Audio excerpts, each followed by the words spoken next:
Coming back to our REPL, the day one printing REPL that you should have from previously, I want to talk about a different function. So we've seen the print function and all the things that we can do to strings and use the print function and debug it. But what if we wanted to be able to enter some data? So if we wanted to say, ask the user, what is your name? And when we run this code, you can see that being printed. But there's no way for the user on this side to be able to give our code some data to work with. In order to do that, instead of using the print function, we're going to use a different function, and it's called the input function. And notice how, as I'm typing, Code Intelligence is already giving me some suggestions because it thinks it knows what I might want, and it's right. So this is what the input function looks like. This is the name of the function, and again it's followed by some parentheses. Inside the parentheses is the prompt that I'm going to give the user. So when I run this code, it will say, what is your name? And then the cursor will stay at the end of this line because it's expecting some sort of input. If I give it my name, Angela, and I hit enter, then this piece of data has now been passed back into my code, and it now replaces this part of the code. So I'm passing data from over here back to over here, where I can use it in my code. Now, notice the difference here. It looks quite similar. When we run print, you can see it says, what is your name?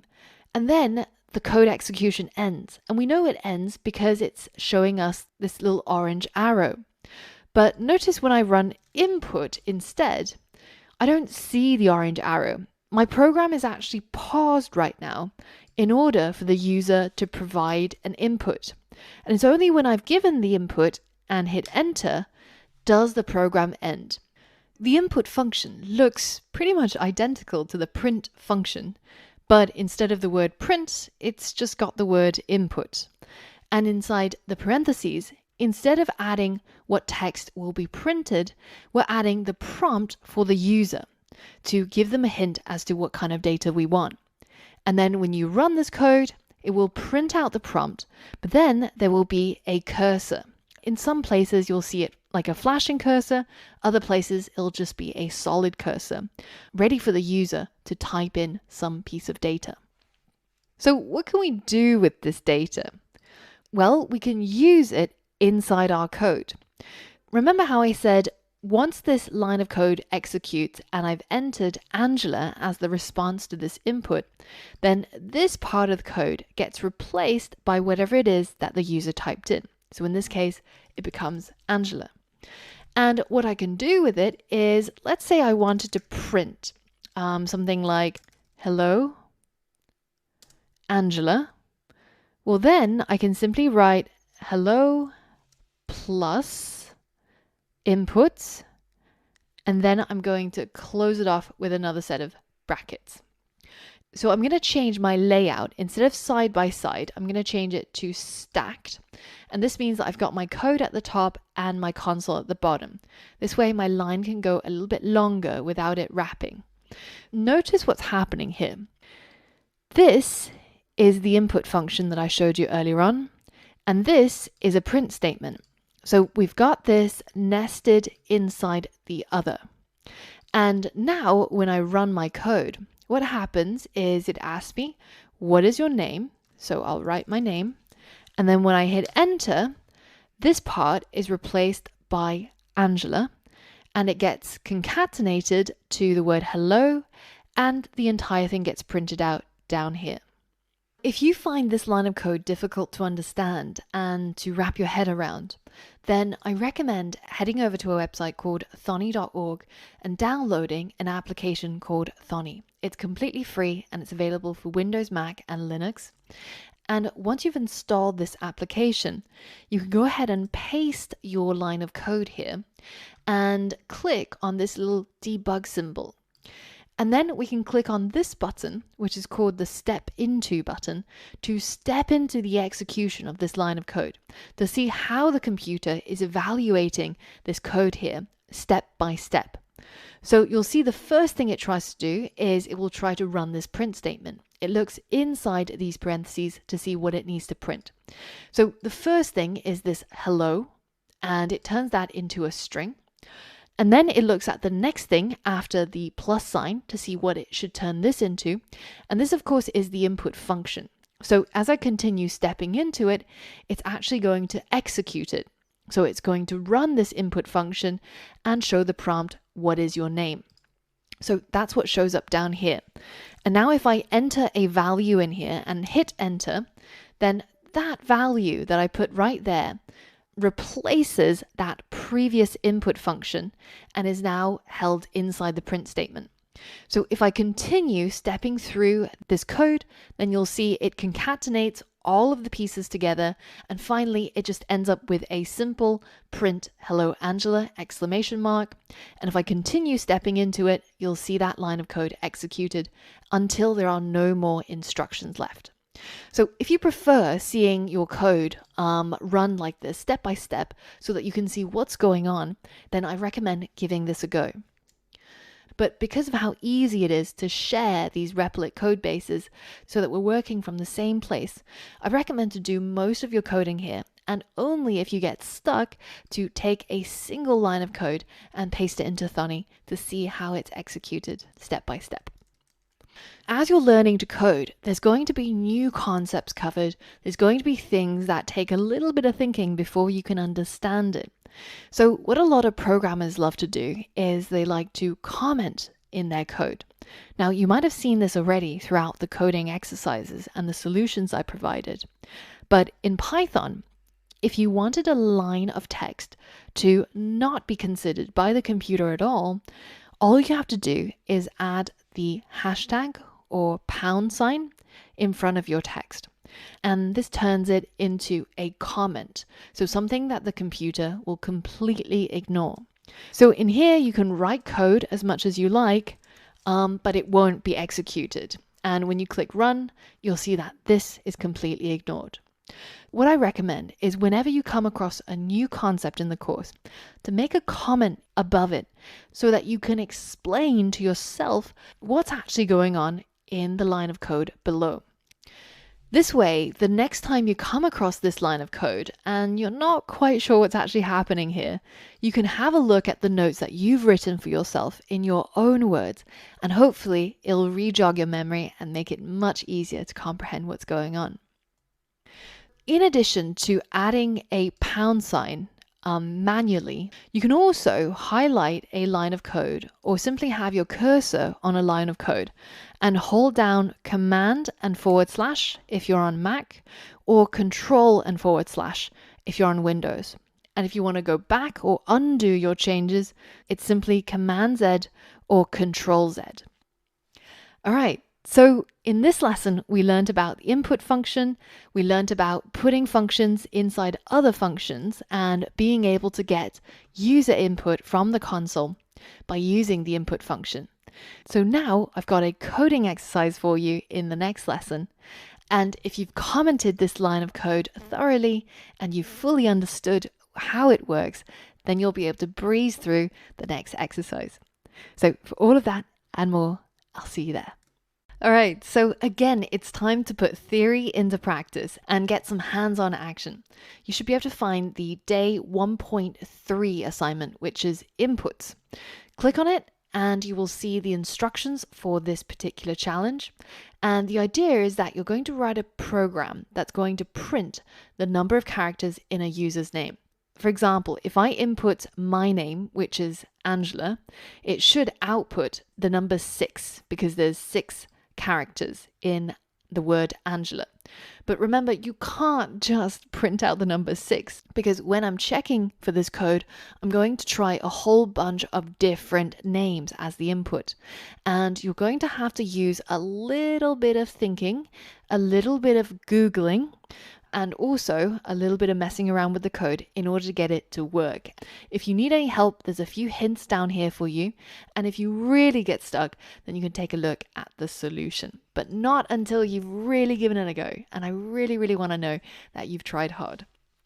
And the whole point of these exercises is you sit there and scratch your head a little bit and actually give it a good go. So I'm going to stop talking now and I'm going to let you pause the video and try to complete this challenge. All right, good luck.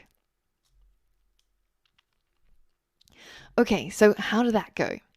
If you get stuck, I want to tell you the programmer's secret to getting unstuck, which is go and grab yourself a cup of tea, have a quick break, look at something else for a little moment, think about something else, and then come back to it. Well, the tea part is optional. Well, at least if you're outside of England, it's optional. So let's get started solving this challenge. So the idea is that we're going to create a program that counts the number of characters in any user's name. And that name is obviously going to come through an input function. And then we're going to use a function that calculates the length of a string, and we're going to send that out as the output. The first thing we'll probably need is some form of input function, right? And the prompt that we're going to give the user is what is your name or something similar that asks them for their name. And I like to add a space at the end of the prompt. This way, when you run it, you don't actually have that cursor straight next to the question mark, which looks a bit weird. But either way, once we've entered an input, then this part gets replaced by that input, and we're going to do something with it. We're going to calculate the length of that string. Now, using our eyes, we can obviously see that it's 6 characters long, but what if you have a really long name?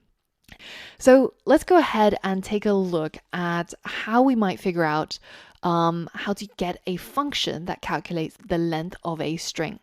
I've actually included the Google search that you might need to use. And so let's just paste that URL in here, and you can see that we're searching for how to get the length of a string in Python, and we're trying to get results from Stack Overflow. The first result is a question that seems to pretty much match exactly what we want. And the answer from user 225312 tells us that you need to use the len function. And the way that you use it is by passing the string inside the parentheses. Now, this part might look a little bit different from what you're used to with the equal sign and everything, but I have confidence that if you mess around with this code, you'll be able to figure it out. Just like what we did with print or input, the len function also has a set of parentheses, and it will work its magic on whatever it is that we put inside the parentheses. If I just put my name, Angela, here, let's just comment out the previous line, and I go ahead and print the result of this, and then I hit run, you can see that it prints 6. Now, if I change that to Jack, then you'll see it prints 4. So it will print whatever it is the length of the string that I've put inside the len function. So we're getting close now, right? Because instead of printing out a string that I've hard-coded here, what I want is to take the input that the user has given me. So something like this.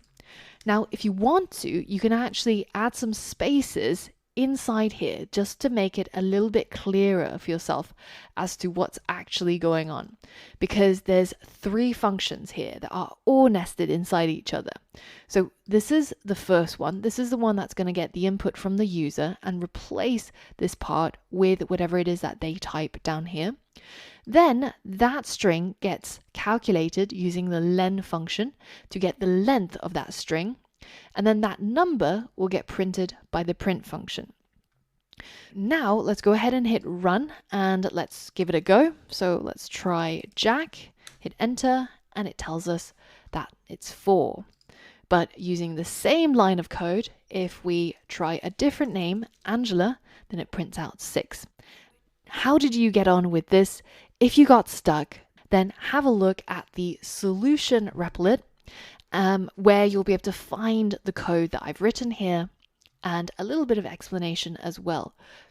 The important thing is that you really play around with this code, try things and make it break and make it work, and just get it to do what you want it to do.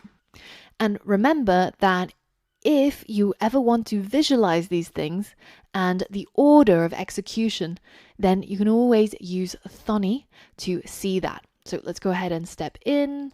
You'll see that it goes through len, input, and then it's going to carry out this functionality. Input, I give it my name, hit enter. Then it puts that inside the len function like so. So now the next step is this part. We're going to calculate the length of this string. And as I continue stepping into it, you can see that becomes 6. And finally, we're going to carry out the final instruction, which is just to print 6 down here. Again, this can be quite useful just to visualize all the steps that are happening, if you want to. Once you're done, head over to the next lesson, and I'm going to talk to you all about Python variables and how we'll be able to identify pieces of data in our code. So for all of that and more, I'll see you there. Now, in this lesson, I want to talk to you about Python variables, and it's a really, really useful concept. But before we get started, first, I want you to head over to the course resources and get hold of the day 1 variables start Replit sandbox. Or you can simply type the URL into the browser. I want you to first go ahead and fork this starting code so that you can work on your own version of it. Now, once you've done that, then the first thing I want to do is to take a look at this line of code that you should have already. And when we run this, we should be pretty familiar with what happens, right? It will ask us for our name, and when we hit enter, nothing happens. But behind the scenes, this name or this input has now been received by this function. But once that's done, it kind of just disappears, right? And there's no way for us to be able to refer to it in the future. Or is there? Well, this is where variables come in really handy. If I give the result of this action a name, well, then I'll be able to refer to it later on. So at the beginning of the line, I'm going to call it name, and then I'm going to add an equal sign. And what this does is it assigns whatever it is that the user typed in as the input to this prompt to a variable called name. So now, if I go ahead and run my code again, and I enter a name, now once I hit enter, normally there's no way for me to get hold of this anymore, right? But now I can actually go ahead and write print. I'm going to print the value of this variable name.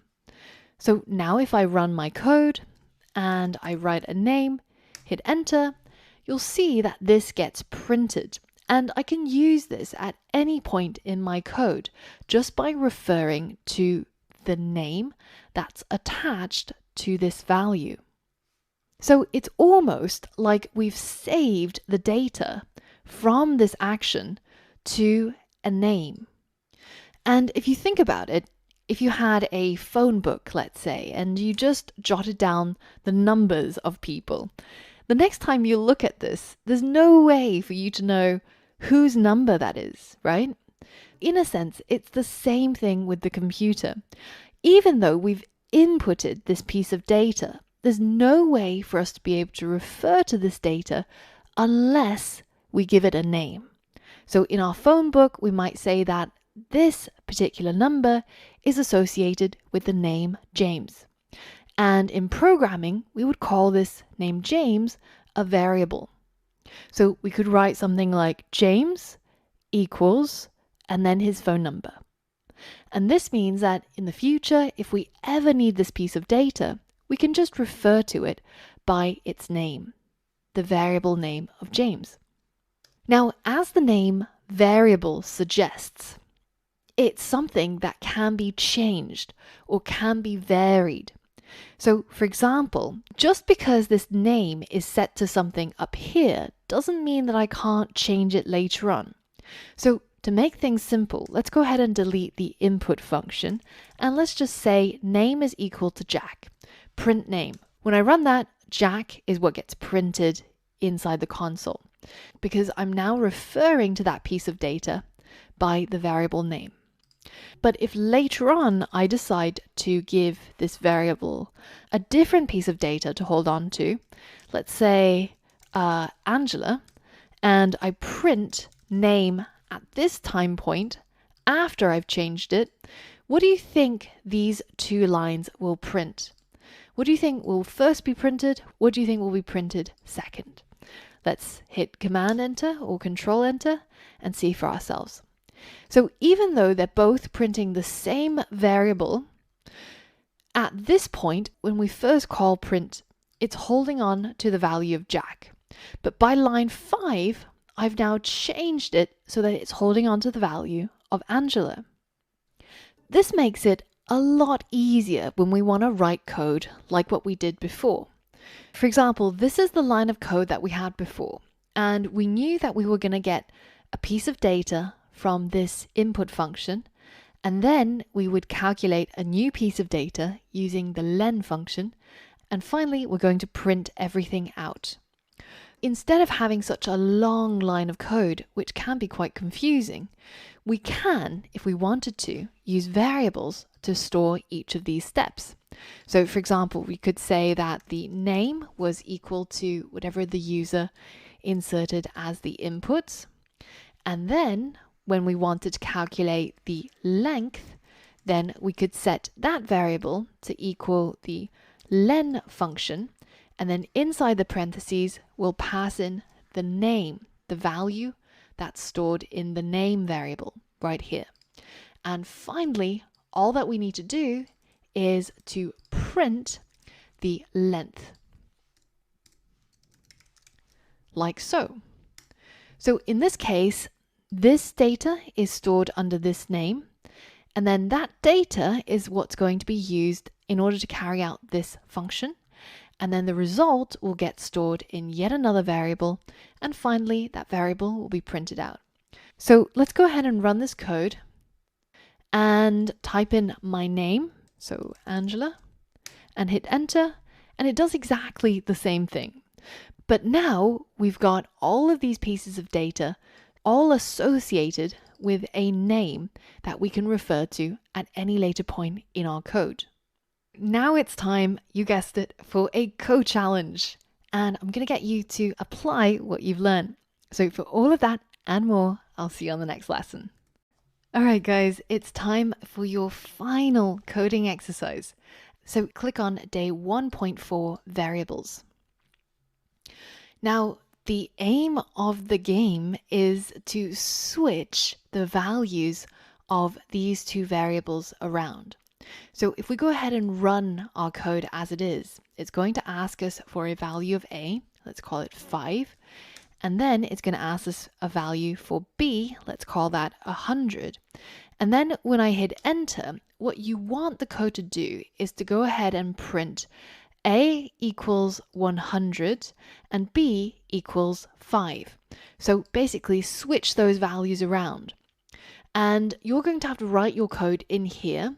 And it's really, really important that you don't change any of the code here or the code here. Now, it's easy enough to simply just write print A equals B and B equals A, but this doesn't test you on anything. This is not the solution. This is wrong. Don't change the code here. Don't change the code here. Instead, all you have are these lines where you can write as much code or as little code as you need to achieve this end. And when you achieve it, it should look something like this. You type a value for A, you type a value for B, and when you hit enter, they get printed out but switched around. Have a think about how variables work, how they store data, and if you get really stuck, imagine that you have two cups. One holds a cup of milk, one holds a cup of coffee, and you want to switch the contents of the cup around. How would you do that in real life? And then try and see if you can apply that logic to the code. Pause the video now and give this a go. All right, so I hope you didn't cheat and instead you actually had to think about this problem. If you got stuck, remember how I said if you have a cup of coffee and you have a cup of milk and you want to switch the contents of the cups around, how would you do this in real life? Well, you would probably get a third cup, right? And then you'd be able to shift the contents around. So that's exactly what we're going to do with our code as well. We can create a new variable called C, and we can set that to equal the value that's stored inside A. And then later on, we can get the variable A to store the value that's currently inside B. And finally, we're now ready to get B to store the value that was previously inside A, which is now contained inside the variable C. These three lines achieve this little switcheroo that we've got here. And this is one of the most common programming interview questions that you'll come across. And the code is super simple, but what you have to apply here is some logic. And I usually think about real life examples like the cups, and I hope that helped you as well. If this was at all confusing, then have a go trying this out in Thonny. But if you got it right, then congratulations. This was actually quite a hard challenge. You had to think about a lot of things and think outside the box as well. So give yourself a pat on the back if you got it right. If you didn't get it right, then I really recommend to put this code inside Thonny and see how it's being moved around so that you really understand what's going on behind the scenes. And then you can move on to the next lesson, where we're going to talk about some of the rules around naming variables. For all of that and more, I'll see you there. Now, when it comes to naming your variables, you can pretty much call it whatever it is you want. So instead of calling this name, I could have just called it N. And I could have called this L. And as long as I'm consistent, so if I wanted to get the length of N, then I would have to change this as well. And if I wanted to print out L, then I have to change this as well. But there's a couple of rules that you should probably follow. And the most important one is to make your code readable. Because if you come back to this in 6 months, 12 months, N and L is not going to have a lot of meaning for you. So try to make sure that it actually makes sense to you. And if you want to, you can actually have multiple words in the name of your variable. So for example, if you wanted to call this username, then you would write the word user, and then you would separate each of the words with an underscore. But you can't have a space in between. This is not valid code. And if you try to run it, you'll get a syntax error.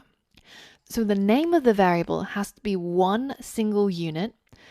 And in order to separate words in Python, we use the underscore. Now, if you want to use numbers in the name of your variable, you can. So for example, length 1, length 2, but they can't be at the beginning of the name of the variable. So you can't say 1 length or 3 length. That will generate a syntax error as well. Finally, there's certain privilege words that we use, for example, the names of our functions like print and input. And it's usually good practice to not use them as the names of your variables, because you can see that syntax highlighting gets messed up because it thinks that it's actually an input function you're trying to create. And even though often when you run your app, it might not have any issues, this is really bad practice because it's very confusing. So try to make sure that all the names of your variables get highlighted like the other variables in the same color. Now, the final thing to remember is that if you decide to call your variable this particular name, N-A-M-E, and at a later point you make a typo and you spell it wrong. So maybe instead of name, you said Nama. This is not going to work. And when you run your code, you'll get what's called a name error, because it says this name is not defined. And the idea is that you would look at where the error is, line 2, print Nama, and you'll see, oh, that's not right. It's meant to be spelled N-A-M-E. So you'll have to go and fix it in order for your code to work. Now, remember that this is not because Python is doing any sort of spell checking for you. It's like, oh, that's not how you spell name. No, in fact, if you decided to call this Nama and you later on use it as Nama, there's no problems. there's no issues, no errors. As long as it's consistent, this is the name that's associated with this piece of data. Later on, when you want to use this piece of data, you use this name to refer to it. And as long as these two spellings are identical, then the computer doesn't care at all. So when you get a name error in your code, you now know it's probably because you've misspelled or mistyped one of the variable names somewhere in your code. Now, in the next lesson, I prepared a quiz for you where you'll get to select which variable names are valid and which ones are not good practice. Have a go at that over on the next lesson. All right, guys, it's time for the final project of today. So the program that you're going to be building looks a little bit like this, and you can check it out if you head over to this link, either by typing it in or heading to the course resources page and clicking on the corresponding link. But essentially, it's a band name generator, and it asks you for a city that you grew up in and the name of your pet, and then it combines those together and gives you the name of your band. There's a couple of things to note here. Firstly is notice when this input got triggered, the cursor actually showed up on a new line. So if I run this again, you can see it says, what's the name of the city you grew up in? And then the cursor is on the next line. And what I want you to do is to go ahead and head over to this starting project. So this is the URL, and it's also, of course, in the course resources. And once you head over here, you can fork this code and complete your own version. So there's a couple of steps in here as hints. If you don't want to see these and you just want to go by the end project, you can also just delete all of these. But the important thing is once you've completed this project, it should work exactly the same as the one that you see here. And in order to do this, you're going to have to apply everything that you learned today, including printing, inputs, variables, new lines, string manipulation, debugging, and a whole lot more. So this is the time to grab yourself a cup of tea or coffee, pause the video, and tackle this final project. All right, guys, I hope you gave that a go and you were able to complete it. If you want to see how I've implemented it, or if you want to just check to see if you have any errors, or if there's something that you're unsure about, then continue watching and I'll go through the solution with you. The first step is to create a greeting for your program. In our case, it says, welcome to the band name generator. So that's exactly what I'm going to create. And we print these messages using the print function. So I'm going to say, welcome to the band name generator. And this, when I run it, will just print that message. Now the next step is to ask the user for the city that they grew up in. So in order to get some input from the user, we'll need, of course, the input function. And we're going to ask them using the prompt, which goes inside the parentheses, which city did you grow up in? So now when I hit run, it's going to ask me for the city that I grew up in, and I'm able to add a reply, like so. Now that data is just going to be lost to thin air unless I capture it and I give it a name. So I'm going to have to create a variable to hold on to the data that the user inputted. So we'll just call that city and then add the equal sign to assign whatever it is that the user typed in to this variable name. And now I have access to this city variable and I can print it or use it later on if I want to, like so. Now, the next step is to ask the user for the name of a pet. So we'll call that variable pet and we'll assign it the value that the user input for what is the name of a pet. Now, step 4 is to combine the name of the city and the pet and show them their band name. Now, there's quite a few ways of doing this, especially if you look around on the internet. But the way that you learn in today's lessons is using string concatenation. So we're going to do that. So we're going to use a print statement and tell them your band name could be, and then we're going to add the name of the city and then add a space and then add the name of their pet. So now when we run our code, it will ask us for the name of their city and then the name of a pet. And then it should combine those together and show us the name of our band. Now the final step is that the input cursor should show on a new line like this. So here's the cursor, but here's the input, just so that you get a bit of space and you're not typing it in directly after the prompt here, like what we have. So how do we do that? Well, you learned about modifying strings by creating a new line using the \n. And we can add that both to the end of the city input and the pet input.